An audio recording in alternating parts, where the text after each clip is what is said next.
And we're live. Okay, good evening to another edition of Pinoy Athletics Sunday Track Talk, on the last day of the month for February 2021.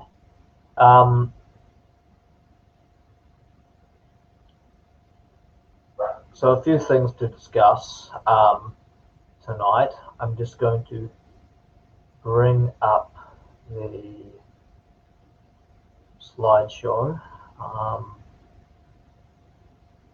Okay, so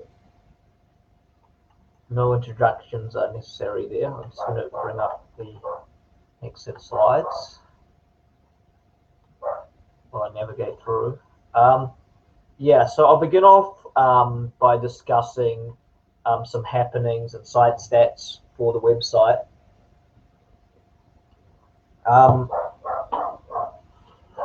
So it's been a pretty pleasing month of January, despite some setbacks, which I'll cover in a moment.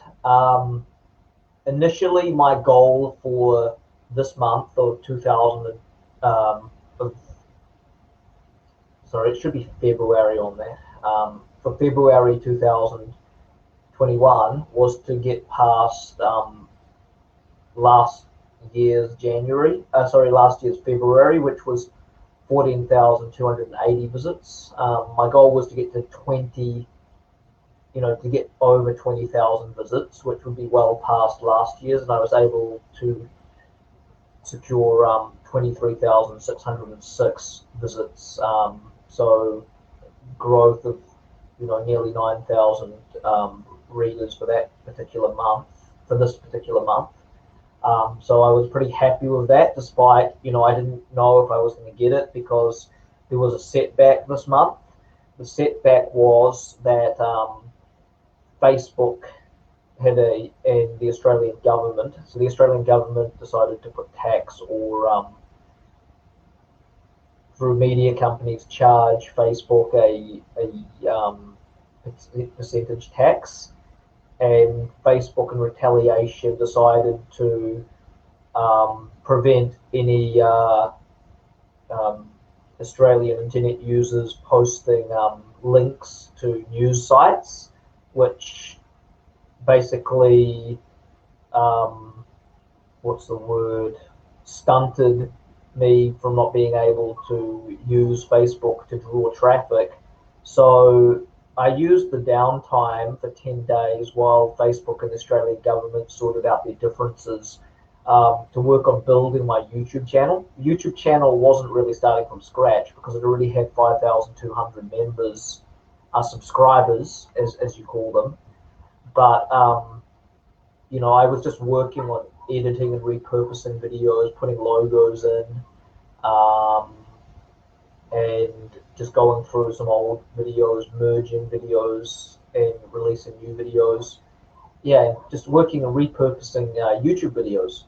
So that's initially how I spent the downtime, was just, sort of upgrading my YouTube channel while, my access to Facebook page was totally cut off.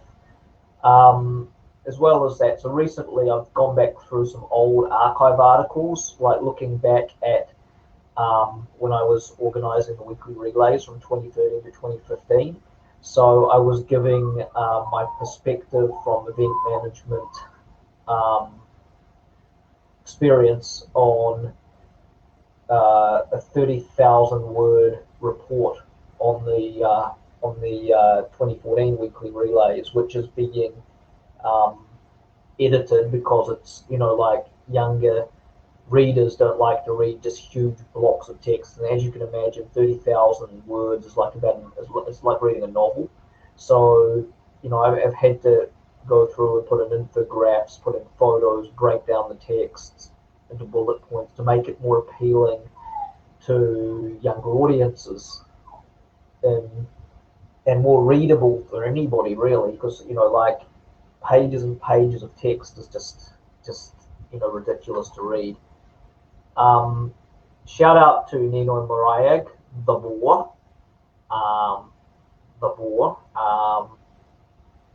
for tuning in tonight. Just going to the next page. So these are the takeouts we got from listening to the PATAFA interview, which was moderated by Kiko Thompson, in which she interviewed EJ Obiena, Philip Wico, and Terry Capistrano, the PATAFA leaders. Now, one interesting thing that was revealed from the podcast was that, as announced before to the media, was that the National Open will be held in September, most likely in New Clark City. It was announced on the podcast that the permit allowing the use of the venue only allows up to 100 entries, which it wasn't clear if that actually included officials, as technical officials as well, which would bring down, as you need a lot of technical officials for a meet, would severely bring down the number of athletes who can actually enter the competition itself. It was also announced that there will be, which I'd already been informed of before, but it was actually reiterated that there will be qualifying standards for the competition to reduce the number of entries. So the qualifying standards would ensure that only athletes that really have a chance at qualifying for the SEA Games will be invited to join the National Open. So it's not really a National Open, it's really more of a national invitational meet. So basically you need to be of a certain standard to be invited by the Federation to participate at these final tryouts for the Southeast Asian Games. And with these final tryouts held in September and the Southeast Asian Games in November, it's more than likely that it would almost be on the cusp of the Taskforce's deadline, so it would more than likely be the final tryout for the Southeast Asian Games for the Philippine team. So what was also revealed to me by some members of the task force was that the medalists will automatically be entered from 2019, will automatically be entered into the SEA Games due to the lack of competitions in 2020 because of the COVID pandemic.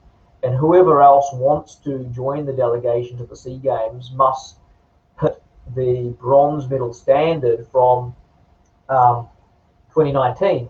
It was also announced, though, that it might be possible that the Olympic Committee might allow non-bronze medal qualified athletes, or in some cases like non-bronze medalist qualified teams, to go to the SEA Games at their own expense. However, it was also announced that these pay at your own expense athletes that would like to be included in the SEA Games, they would still need to be screened and monitored by the task force to see if they are actually competitive at the SEA Games. So it's not going to be a case of basically people with a lot of money can just go to the SEA Games and finish dead last in their events. There would be safety measures in place to prevent that from happening. So, meaning to say that open the window.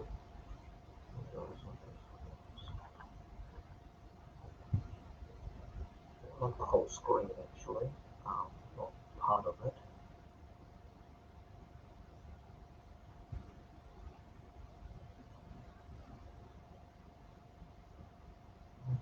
There we go.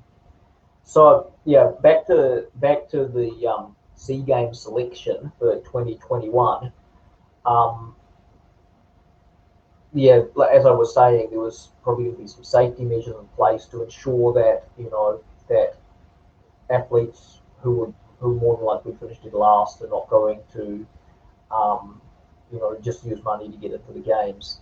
The other thing to take into account the other thing that was said, that if these athletes who pay for themselves to go, and if they get a medal, then they'll be reimbursed by PSC. However, the other thing to know is this isn't going to be a cheap trip, because obviously if you go to Vietnam, you're going to have to undergo a 14-day quarantine quarantine, so you're going to have to pay 14 days in a hotel. Then you're going to have to pay for the hotel during the trip. Then you're going to have to pay for food during that time, plus whatever else. So, you know, you're going to end up probably paying for, you know, at least 3 weeks or more of accommodation and food expenses to go there. So it will probably only be a select few that can actually afford that sort of expense, considering how COVID-stricken the Philippines is right now. Moving on. So these are some updates we're going to be discussing tonight. We're going to be talking about the SEA Games ranking lists, which I've just released, the Malaysian athletic results, pole vault men's qualifying, how Duplantis, 2 junior athletes from Africa who are coming up, and another more established African athlete making a move, and some stuff about the UAAP. So that's what's on the cards to be discussed tonight, and a shout out to our audience of Giant Martin Esteban, Polaroid record holder in the triple jump, Carl Guatno, Melissa Nabor, AR de thrower, or now known as Arthur de thrower, Rosie Villarito, the I think 2009 SEA Games champion in the women's javelin, and Nina Mariag, the 2011 SEA Games bronze medalist in the long jump. Now moving on to discuss what we're going to talk about tonight. So yeah, we did discuss Kieran Tuntivate, how he came out and ran 27:17 and smashed his, you know, Southeast Asian record of 28:45, qualifying for the Olympics of 27:28. Only the second Southeast Asian athlete in athletics to qualify. Oh no, sorry, not the second. Oh, maybe the third, because the Indonesian guy Zori has already qualified. So the first Thai athlete to qualify for the Olympics. And yeah, he needs to come out and run below 13:13.5 to qualify for the Olympics in the 5K as well, but he's threatening to run 13:10. And looking at how he ran his 10K, I think he's got a very good chance of running that or faster, because his PB officially is only 13:57, but he went and he ran the 10K. He ran the first 5,000 meters of it in 13 minutes 45, which is 12 seconds faster than his PB. And then he went on to run another 13 seconds faster than that for the second half of the 5K in 13:32. So, you know, if he can run 13:32 after running a 13:45 5K, I think very doable for him to run 13:10 or faster. And you know, like negative splits, the term negative split is when an athlete runs the second half of a distance, usually 400 meters up in track events, faster than what they ran the first half of the distance. So a negative split is something special, because it's not done very often in athletics. Because I mean, you think about it, if you run, obviously your body's fatigued in the second part of the race, so it's, you know, to be able to run even faster in the second half means that, you know, you honestly had heaps of reserve for that second part. And, you know, like a negative split's not very common. And an example of a famous negative split is when Butch Reynolds set the world record in the 400 meter dash in 1988. And I believe that may be the only time a 400 world record has been held with a negative split. So Butch Reynolds ran the first 200 of his world record, 421.9, and he came home in 21.3. So he came home 0.6 faster in the second part of the 400, which, you know, if anybody who's ran a 400 knows how excruciating that second 200 is, and, you know, like, you're in a world of pain. But, you know, to be able to cruise through and be able to, run way faster in the second half of the 4 is just phenomenal. Anyhow, and shout out to Alan Vega, one of our coaches from the Bicol region, who's been supporting our virtual meets. Yeah, so looking at, Kieran's times, honestly, he could take he's run 3:43 as well in the 1500, and, that's quicker than anybody in the SEA Games personal best by about 4 seconds. He's the quickest athlete in terms of PBs of personal bests in the SEA Games is Thai of Vietnam, and he's won 3 or 4 1500-meter titles in the SEA Games over the years, and his PB, he's the next quickest at 3:47. So Kieran honestly will, if he decides to run the 1500 as well, it'll be a very interesting battle against Dong Thai in his home ground in Vietnam. Shout out to Kevin Revilla as well, a long distance runner from Cebu.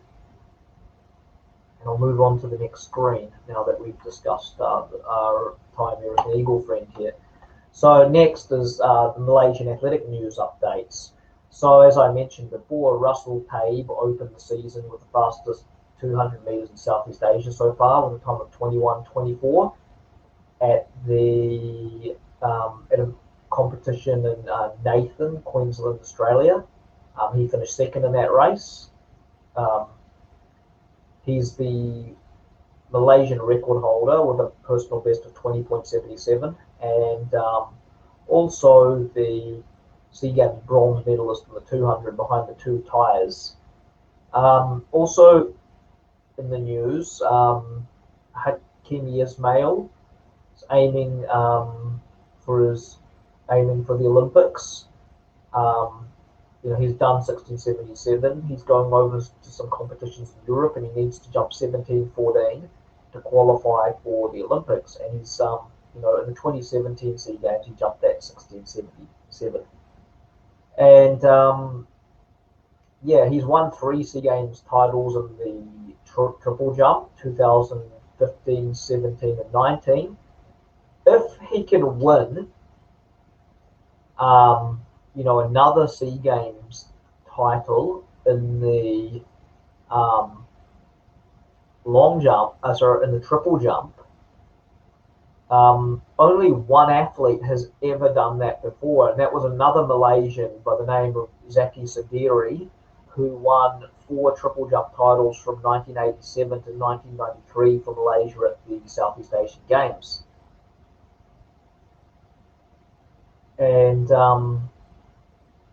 so he would tie the record of the great Sadiri if he could, if he comes out and wins his next SEA Games. Moving on to the next screen.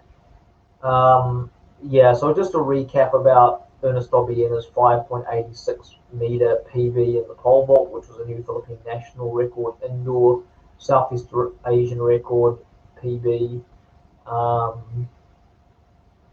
So we're going to discuss where that ranks EJ and how everyone else is doing in the pole vault right now. With 4 months leading up to the Olympics, there's still quite a bit of time, but we'll discuss the landscape of the pole vault momentarily. All right, so in the recent weeks, Duplantis and updates on world pole vaulting. So Mondo Duplantis has jumped 6 meters 10 in Belgrade, Serbia for a world lead. He also attempted 6:19 meters, the world record, but failed. There are 3 pole vaulters in 2021 who have jumped over 6 meters. So Duplantis, pictured here from Sweden, has jumped over 6 meters 10, the world record holder with 6.18 meters. Renard Levellini, the former world record holder at 35 years of age, has jumped 6.06 meters. Probably the best he's jumped in the last 4 or 5 years. And interestingly, another youngster who's one day younger than Duplantis at just 21 years of age is the American Casey Lightfoot, who just in a US college meet joined the 6 meter club recently by jumping 6 meters. So Casey Lightfoot is an interesting athlete to watch because he's improved 18 centimeters in a year from 582 to 6 meters. So he's another athlete, who has some pretty rapid improvements right now, who's also on the horizon. And shout out to Edward Obiena. So yeah, I'm going to now show you the world rankings for the pole vault. So this is for 2021. So as I mentioned, Duplantis, Lavalleni, and Lightfoot are all over 6 meters at the moment. Lightfoot actually had his performance a few weeks ago at a NCAA college meet in Lubbock. There's also Menno Viljoen from the Netherlands, he jumped 596.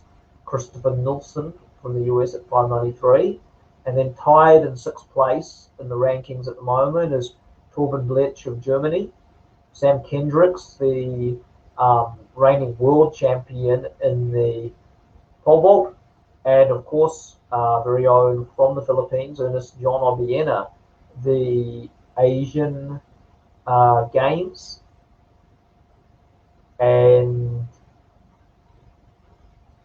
was it the Asian Track and Field champion and World University Games champion. Yeah, so this is the landscape at the moment. 4 months out before the Olympics. Yep. So yeah, with 4 months to go. Now, not all the qualifying slots in the Olympics have been filled at the moment. Last I saw, there was no change. I think it's still 21 of 32 slots filled, so there's still 11 bonus slots for jumpers under 5 meters 80. I'll be covering other events when I have time. I haven't had a chance to update them. It's been busy. Shout out to Leah Serralta as well. Okay, so now some news on World Athletics for juniors, upcoming juniors. So Lythe Pillay from South Africa just clocked 45.74 at the age of 17 for the 400 meters. Wasn't ranked in the top 10 last year of the juniors, but it's now at the moment ranked number 1. However, at the World Juniors, which will be held later in the year at Kenya, his main opposition will come from the American Jerome Robinson, who ran 44.91, who's a year older. But he ran that back in, I think it was September of last year, in 2020. Now, moving on to our next screen, another impressive junior was Lexil Tebogo of Botswana, only 18, who just turned 18 years of age and has now taken the World Junior lead and, in fact, the fastest time in the seniors as well with 10.14 into the second month of the year. This was a new Botswana record and it broke the previous record of Isaac Makwala, which was 10.20. Tebogo has now taken the top spot as the favourite for the World Juniors in Kenya later in the year. Before I actually, in our last track talk, I actually talked about Godson Bloom, who was only, who had not yet turned 16. He was 15 and he ran 10.27 from Nigeria. Tebogo is now taking the lead from him. So there's a lot of very quick young guys in Africa at the moment, it seems, heading into these World Junior Championships. They seem to be quicker than their American counterparts right now. Remember, at the last World Juniors in 2018, it was a surprise over the Americans when Lolo Zori from Indonesia came out and reduced the 2 American runners to second and third. in a very shocking final, which he won from lane 8. So yeah, there's a lot of talented youngsters now coming out of the big continent of Africa.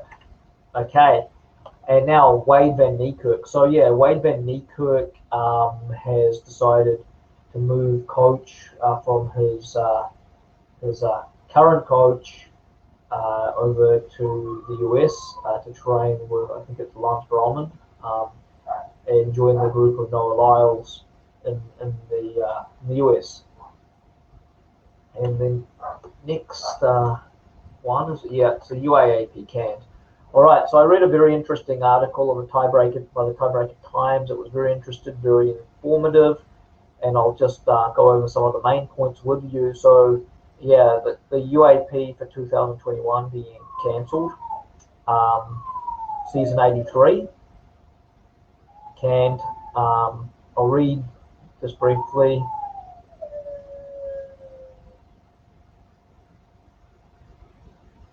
Although the cancellation of season 83 yielded a dismal response from the athletic community,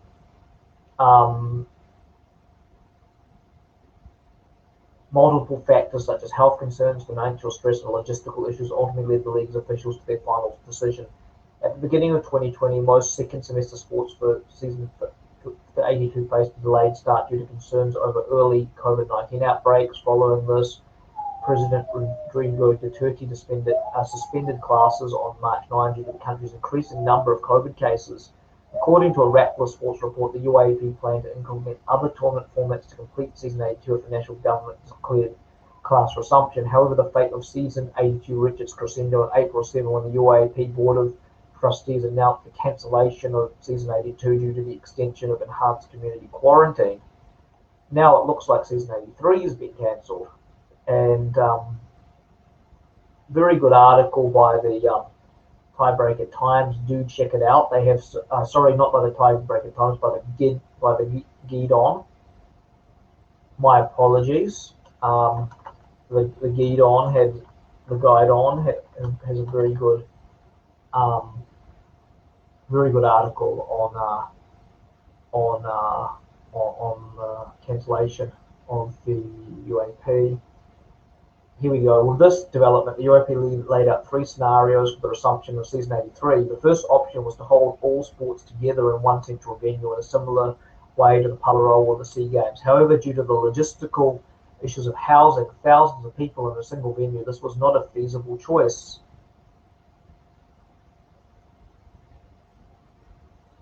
The second option was to hold second semester sports only since their seasons were cut short in season 82, but the UAAP Board of Trustees rejected this proposal as well. The last option was to stage only basketball and men's basketball and women's volleyball. Despite this being the most drastic option, it was heavily considered to minimize the number of athletes and necessary staff in the bubble. Moreover, the 2 sports were seen as the most profitable events that could help the league recuperate the steep cost of holding sporting events. In the end, none of the options were approved by the UAP's Board of Trustees, and season 83 was ultimately cancelled. According to University Athletics Office Director Fernandez, health concerns, financial stress, and logistical issues were the 3 primary reasons that brought the season to a halt. As seen in the Philippine Basketball Association's bubble, stringent protocols failed to prevent some athletes and personnel from contracting the virus. Given the risk of the infection and uncertainty surrounding COVID-19's long-term effect, the league deemed the resumption of season 83 too risky for a health standpoint.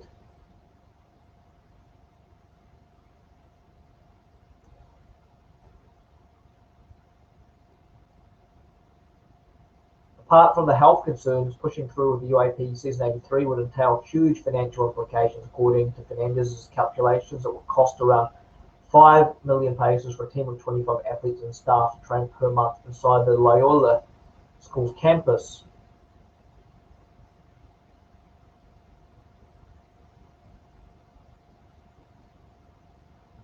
As fans, students, and at the end of the day, here we go, this is the last part. With season 83's fate fully decided, all eyes are now on UAAP season 84. Fernandez is currently pushing for the league to secure vaccines at some UAP member schools have expressed their willingness to participate if everyone is vaccinated. Furthermore, having a vaccine will significantly decrease the health and safety risks for UAP stakeholders. In consideration to the league prioritizing each stakeholder's safety, the viability of UAP season 84 heavily depends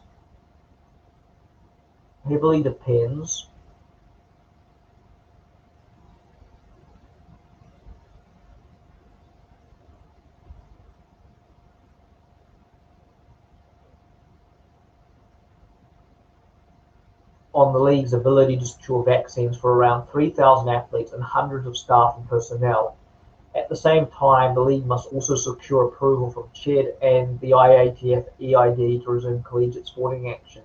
Before UAP schools can even begin planning to restart training, they must first secure guidelines from CHED as well as IATF's EID's approval of said protocols.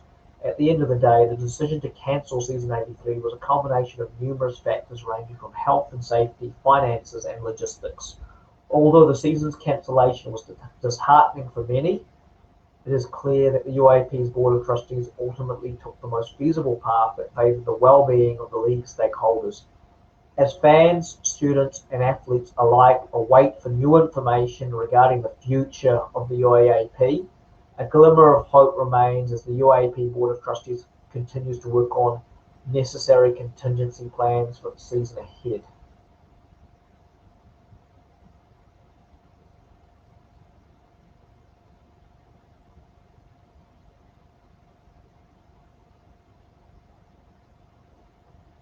And yeah, so that's 30 something minutes of talking there.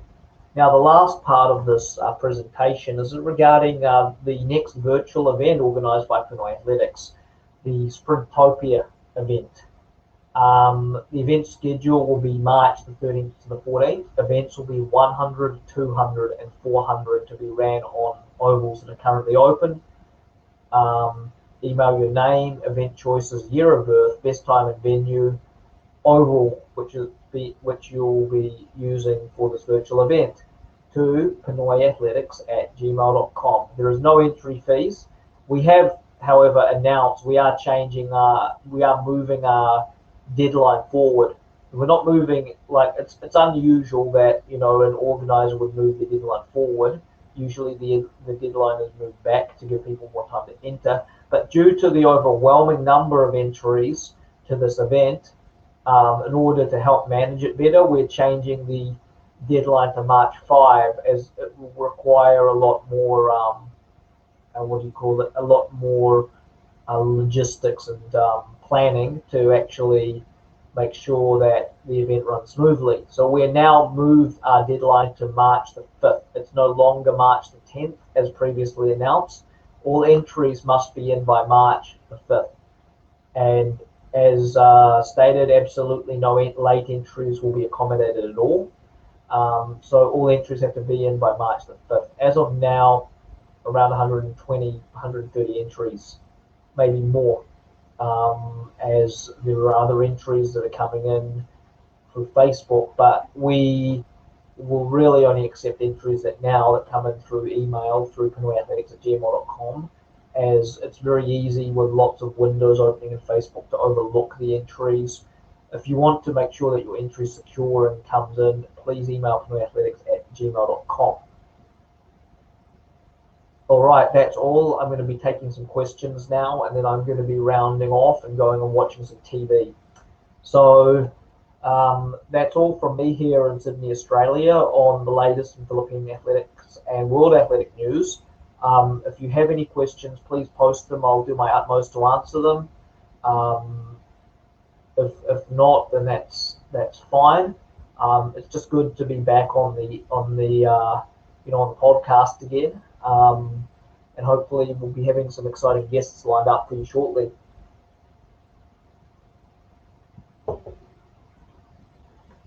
I'm just going to actually check on some of those, some of the guest statuses. But anyway, again, thank you to all our viewers.